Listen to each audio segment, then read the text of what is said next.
Bonjour, bonjour à toutes et tous. Alors, troisième tutoriel de Gears. Donc, dans le premier, je vous ai donné à entendre les harmoniques naturelles par un tuba. Dans le deuxième, nous avons vu qu'en appliquant le principe fondateur de Gears, à savoir l'algèbre, en utilisant l'algèbre de l'informatique, on arrivait à recréer exactement, très précisément, on ne peut plus justement d'ailleurs, le spectre des harmoniques naturelles dans Gears. Alors, je l'avais appliqué à un son continu. Maintenant, qu'est-ce qu'il se passe si on l'applique à un son rythmique, un coup, par exemple? Alors, certes, je joue des instruments archaïques comme les instruments avant, les tubes, etc. Je me suis aussi beaucoup intéressé à la musique électroacoustique depuis longtemps. Et en faisant de la musique électronique, je me suis rendu compte très rapidement qu'en fait, il n'y avait pas une différence entre le rythme et la mélodie d'un côté, que les deux étaient harmoniques, en fait que le rythme était des hauteurs de son très lentes, donc des battements. Donc quand on fait de la musique électronique, on a certains oscillateurs qui battent très lentement et qui viennent faire des modulations des autres paramètres, et certains oscillateurs qui battent très vite et qui font des hauteurs de son, donc de fréquences élevées.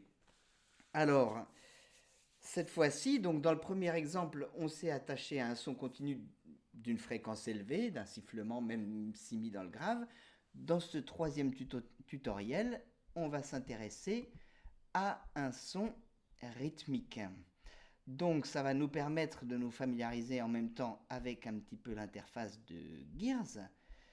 Cette fois-ci, donc vous voyez que... Est-ce que je pourrais faire ça avec une goutte? Est-ce que j'ai juste une goutte? Good one shot. Allez, donc je suis dans le dossier son ici, vous voyez, et je déroule, je vais même l'écouter. Ok, disons qu'on va faire avec ça. Donc je vais charger ma goutte, je vais aller dans les sons chargés, et normalement elle y est. Voilà, et donc si je fais jouer, on a une goutte en continu. Ok, et maintenant cette goutte, ben, ma foi, je vais lui appliquer un traitement harmonique. Donc je vais aller dans le menu harmonie.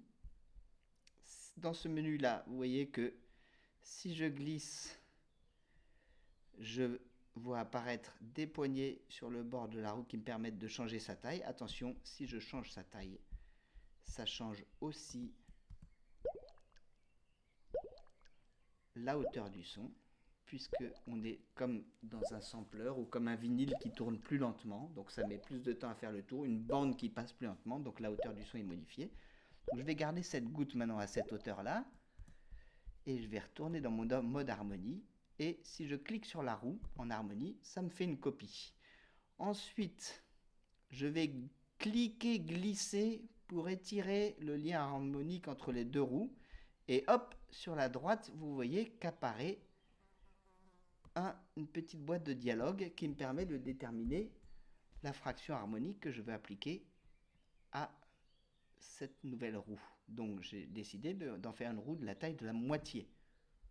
Ok, je reviens en mode jeu. En mode jeu, je peux allumer ou éteindre les roues en cliquant dessus, et je peux surtout, en cliquant glissant, établir une courroie entre les roues pour qu'elles jouent ensemble. Et je fais espace pour jouer. Tang, tang, tang, tang. Donc on voit qu'on a une roue qui joue 2 fois plus vite que l'autre.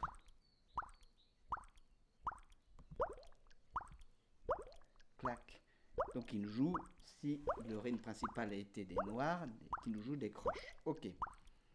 Donc on a bien une division par deux du rythme. On va continuer nos petites investigations. Je retourne en mode harmonie. Je refais une roue. Alors pour la déplacer, j'appuie sur D. Cliquez, glisser. Voilà. J'établis un lien harmonique. Hop là. Voilà. Et cette fois-ci, je vais faire un tiers. Ma foi, ça mange pas de pain. Voilà. Et normalement, logiquement, ça devrait me jouer des triolets, enfin un rythme divisé par 3. Est-ce le cas? 2, 3. Tim, tom, tom, Ting, tong, tong. Ok, parfait. Et je peux avoir ce 3 qui joue avec le 2.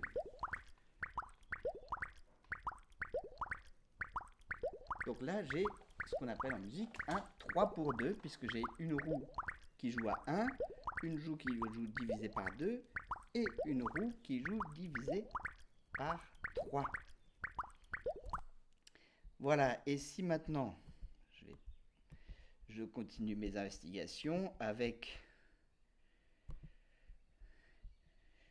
une roue encore, voilà, je la déplace, je garde le lien harmonique et je vais lui dire, vas-y, tu vas me jouer à 3/5, tant qu'à faire, pour avoir une polyrythmie un petit peu plus complexe, enfin plus élevée en tout cas dans les nombres premiers, donc qui met plus de temps à retomber sur ses pattes.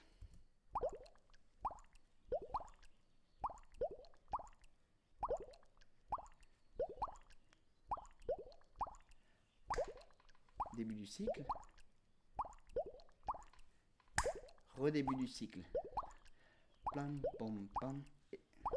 Et donc Gears permet d'une manière très simple d'entendre une polyrythmie qui n'est pas si courante dans la musique industrialisée, sachant que les polyrythmies, par contre, dans toutes les musiques traditionnelles, étaient poussées autant la hauteur du son, non, disons, c'est comme si la musique occidentale s'était beaucoup concentrée sur gagner en complexité du côté des hauteurs du son et des rapports de hauteur du son, alors que beaucoup de musiques traditionnelles gagnaient en complexité ou gardaient en complexité intuitive au niveau des interactions polyrythmiques. Et pour beaucoup de civilisations anciennes qui sont en train de disparaître, ce genre de polyrythmie est d'un naturel confondant, alors que elle n'est utilisée que très rarement et dans des pièces de musique plutôt très contemporaines en Occident.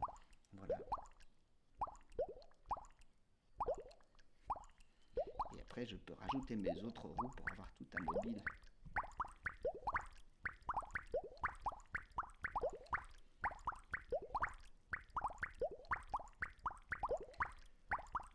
Donc voilà, ça c'est pour le fonctionnement le plus basique de Gears, à savoir une roue de son et sa synchronisation ou sa mise en harmonie par le principe de relations algébriques entre des roues, etc.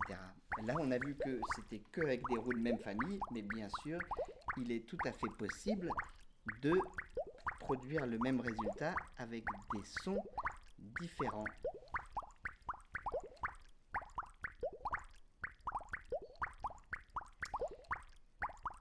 Voilà, et je vous invite à vous amuser déjà avec ces premières fonctions avant d'aller plus loin. Je vous dis à bientôt.